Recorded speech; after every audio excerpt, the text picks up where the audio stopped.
না। দর্শক এইখানে আপনার অ্যাপসটা চলে আসছে। এখানে এটাকে বিভিন্ন পারমিশন নিয়ে নিবে। ওপেন বাটন আবার চাপবো। এরপরে আপনার অ্যাপের পারমিশন দিতে হবে। ওকে আমি দিয়ে দিচ্ছি। বিভিন্ন যত পারমিশন রয়েছে সবগুলো দিয়ে দিবেন। এখানে আমার যেহেতু নতুন এরকম একটা ইন্টারফেস দেখাচ্ছে, এখন যে কাজটা করতে হবে আমাকে টেলিপ্রমোটারের জন্য স্ক্রিপ্ট, আমি যে আগে কথা বলেছি স্ক্রিপ্টটা রেডি করতে হবে। সো রেডি করার জন্য আমি স্ক্রিপ্টটা এখানে পেস্ট করে দিব। এখানে আমি একটা খবরের কিছু অংশ কপি করে নিচ্ছি। প্রিয় দর্শক, আপনি সবসময় কপি করবেন না, জেনুইনটা করার চেষ্টা করবেন। আমি আপনার দেখানোর সাথে করে দিচ্ছি, কপি করে নিলাম। দর্শক, এখন যে কাজটা করতে হবে, প্লাস অপশন রয়েছে, এখানে চাপবো। এখান থেকে ক্রিয়েট এ নিউ স্ক্রিপ্ট নামে অপশন রয়েছে, এখানে চাপবো। এখানে কন্টেন্ট নামে অপশন রয়েছে, এখানে চাপবো। চাপার পরে আমি আমার যে লেখাটা সেটা পেস্ট করে দেবো। পেস্ট করে দেওয়ার পরে এখান থেকে আমি যে প্লে অপশন রয়েছে, দর্শক দেখতে পাচ্ছেন, এখানে চাপবো।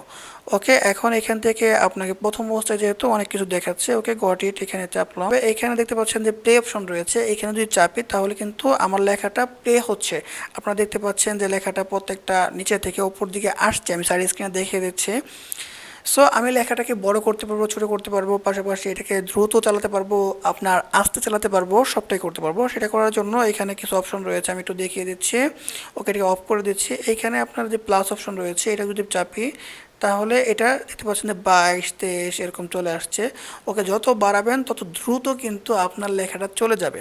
ওকে, আমি বাড়িয়ে দিয়েছি। এখন যদি প্লে করি তাহলে দেখতে পাচ্ছেন যে এটা দ্রুত যাচ্ছে। আপনি আরও দ্রুত চালাতে চাইলে আপনি এখানে প্লাস চাপবেন। যত দ্রুত চান তত দ্রুত কিন্তু এটা চলে যাবে। ওকে, দেখতে পাচ্ছেন আরও বেশি দ্রুত যাচ্ছে। ওকে, এখন কথা হচ্ছে আপনি যদি কমাতে চান তাহলে মাইনাস অপশন রয়েছে, এখানে চাপলে কিন্তু কমবে। এখন লেখার সাইজটা আপনি বড় করবেন কীভাবে? এটা বড় করার জন্য এখানে সেটিং অপশন রয়েছে, এখানে চাপবেন। এইখানে চাপার পরে এইখান থেকে দেখবেন যে নিচের দিকে অনেক অপশন রয়েছে।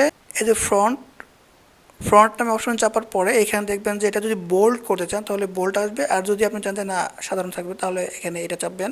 আর ইটালিক অর্থাৎ লেখাটা যদি বাঁকা বাঁকা আনতে চান তাহলে এখানে চাপলে কিন্তু এটা বাঁকা বাঁকা আসবে। দেখতে পাচ্ছেন বাঁকা আসছে।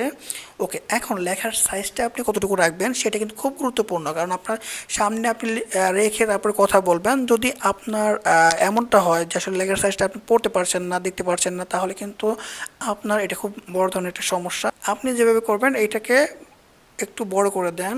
ওকে, দেখতে পাচ্ছেন আপনার প্রয়োজন অনুসারে আমি 50%, 11% করে দিয়েছি, যার কারণে এটা কিন্তু বড় হয়ে গেছে। এখন আমি এখান থেকে বেরিয়ে আসবো। ওকে, এখানে আরও অনেক কিছু আপনি চেঞ্জ করতে পারবেন। আমি এখান থেকে সিম্পল যে প্রসেসটা সেটাই দেখাচ্ছি, যেহেতু ভিডিওটা লং হয়ে যাবে।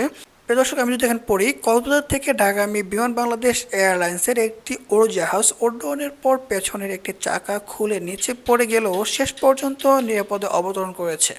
ওকে দর্শক, এভাবে কিন্তু আপনি অঙ্গভঙ্গি করবেন, সামনে রাখবেন এবং পড়বেন। ওকে, এখন